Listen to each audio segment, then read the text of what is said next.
దాడులతో దడ ఏపీలో గడబిడ. ఏపీలో వరుసగా 2 రోజుల్లో 2 వైసీపీ నేతల ఇళ్లపై దాడులు జరగడాన్ని ఆ పార్టీ తీవ్రంగా ఖండించింది. రాష్ట్రంలో శాంతి భద్రతలు క్షీణించాయని ఆరోపించింది. ఆర్గనైజ్డ్ క్రైమ్ కి పోలీసులు, ప్రభుత్వం అండగా నిలిచాయని ఫైర్ అయ్యారు వైసీపీ నేతలు. మరోవైపు ఫ్యాన్ పార్టీ నేతలు ఇప్పటికైనా దూషణలు మానుకోవాలంటున్నారు కూటమి నేతలు.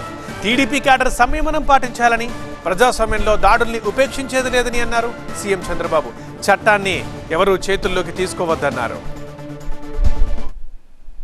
నెయ్యి రిపోర్ట్ పై నేతల మాటలు మంటలు రాజేశాయి. వైసీపీ నేతల ఇళ్లపై టీడీపీ కార్యకర్తలు దాడులు చేసే వరకు వెళ్లాయి. మాజీ మంత్రులు, వైసీపీ నేతలైన అంబటి రాంబాబు, జోగి రమేష్ ఇళ్లకు నిప్పు పెట్టడంపై ఆ పార్టీ ఆగ్రహం వ్యక్తం చేస్తోంది. రాష్ట్రంలో శాంతి భద్రతలు క్షీణించాయని ఆరోపిస్తోంది. ధ్వంసమైన జోగి రమేష్ ఇంటిని పరిశీలించిన వైసీపీ నేతలు టీడీపీ పథకం ప్రకారమే దాడులు చేయించిందని ఆరోపించారు. మీ గొయ్యి మీరు తవ్వుకోండి, మాకు అభ్యంతరం లేదు. మీ గొయ్యి మీరు తవ్వుకోవడంలో భాగంగా మా మీద జరిగే వాటికి ప్రతి దానికి అయితే రికార్డు ఉంటుంది. మేము వచ్చిన తర్వాత మళ్ళీ అధికారంలోకి వచ్చినాక ఆ రికార్డుకు తగిన సెటిల్మెంట్ కూడా ఉంటుంది, వడ్డీతో సహా అనే విషయం అయితే ఆయనకు మళ్ళీ చెప్పదలుచుకున్నాం. అవన్నీ చట్టబద్ధంగానే చేస్తాం. ఎక్కడ చట్టాన్ని ఉల్లంఘించి మేము ఊర్లో రౌడీలను, గంజాయి బ్యాచ్లను తెచ్చేసో లేదా బ్లేడ్ బ్యాచ్లను తెచ్చేసో టెర్రరైజ్ చేసి అటాక్ చేసి టెర్రరైజ్ చేయాలనుకునే దాన్ని ఇది చేయము. చట్టబద్ధంగానే అన్నీ జరుగుతాయి. మీ మీద అన్ని రకాల కేసులు పెట్టి ఏ రకంగా చేయాలని మాకు తెలుసు. అంబటి క్షమాపణ కోరిన తర్వాత కూడా దుర్మార్గంగా దాడి చేశారన్నారు బొత్స సత్యనారాయణ. దాడులు జరుగుతుంటే పోలీసులు ప్రేక్షక పాత్ర వహించడం శోచనీయమన్నారు. చట్టాన్ని చేతితో తీసుకొని రాజ్యాంగం తొంగలో తొక్కుతూ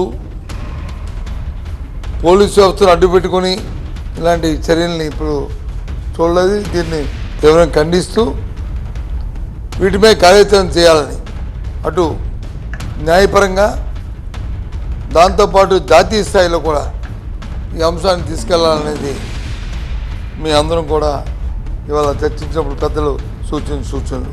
రాష్ట్రంలో శాంతి భద్రతలు క్షీణించాయన్న వైసీపీ నేతల వ్యాఖ్యలకు కౌంటర్ ఇచ్చారు కేంద్ర మంత్రి శ్రీనివాస వర్మ. రాష్ట్రంలో శాంతి భద్రతలకి విఘాతం కలిగినటువంటి పరిస్థితి వేళ రాష్ట్రంలో లేదు. ఒక senior Congress party, YCP party నేత రాష్ట్ర ముఖ్యమంత్రిని ఉటంకిస్తూ వారి వాడినటువంటి అసభ్య పదజాలం ఏదైతే ఉందో అది చంద్రబాబు నాయుడు గారు కావచ్చు, మరి ఎవరన్నా కావచ్చు, ఒక రాష్ట్ర ముఖ్యమంత్రి గారి మీద వారు చేసినటువంటి అసభ్యకర పదజాలానికి ఏదైతే ప్రజలు ఇవాళ రియాక్ట్ అవుతూ ఉన్నారు, కూటమికి చెందినటువంటి కార్యకర్తలు రియాక్ట్ అవుతూ ఉన్నారు. మాజీ మంత్రి అంబటి రాంబాబు మాట్లాడిన భాష సభ్య సమాజం తలదించుకునేలా ఉందన్నారు ఎంపీ పురంధేశ్వరి. రాష్ట్ర ముఖ్యమంత్రిని ఆయన దూషించారు, అందులోనూ వారి తల్లిని దూషించడం జరిగింది. ఇది ఎవరు కూడా మహిళా లోకం కాదు కదా, సభ్య సమాజం ఖచ్చితంగా. జోగి రమేష్ ది మితిమీరిన ప్రవర్తన అని ఆరోపించారు టీడీపీ ఎమ్మెల్యే వసంత కృష్ణప్రసాద్. కూటమి కుటుంబ సభ్యులు ఎవరు కూడా వీరు వల్ల పడొద్దని, మన నాయకత్వం బాధ్యతాయుతమైన నాయకత్వం, పైనుంచి మనకి విలువలు నేర్పుతా ఉంది తప్పితే దుస్సాంప్రదాయాలకు తెగబడమని ఎక్కడా చెప్పట్లేదు. కాబట్టి మనం సంయమనంతో ఉందాం. కాలం ప్రతి ఒక్కటి ఎంతటి అరాచక శక్తులు కూడా తనలో ఇముడ్చుకుంటూ పోతుంది.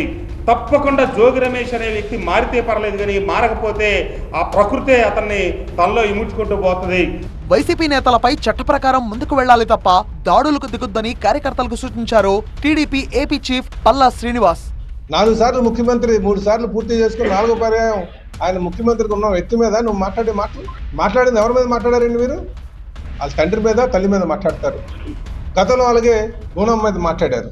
అంటే మీకు ఏ విధంగా విమర్శకి ప్రతి విమర్శ ఎలాగ ఉండాలి, ఎంత పరిణితిగా ఉండాలి, ఎలాగ మాట్లాడాలి, సభ్య సమాజం ఏమనుకుంటుంది అనేమైనా ఆలోచన ఉందా అసలు? అందుకే ఇప్పటికైనా సరే మీరు బేషరతుగా క్షమాపణ చెప్పండి. మీ నాయకత్వానికి కొంత విలువ దక్కుతుంది, తెలుగు వాళ్ళకి కొంత గౌరవం దక్కుతుంది. మరోవైపు టీడీపీ ముఖ్య నేతలతో సీఎం చంద్రబాబు టెలికాన్ఫరెన్స్ నిర్వహించారు.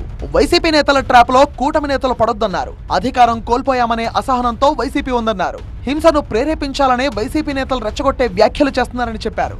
కార్యకర్తలు సంయమనం పాటించేలా మంత్రులు, సీనియర్ నేతలు బాధ్యత తీసుకోవాలన్నారు చంద్రబాబు. తప్పు చేసిన ప్రతి ఒక్కరిని శిక్షిస్తామన్నారు చంద్రబాబు.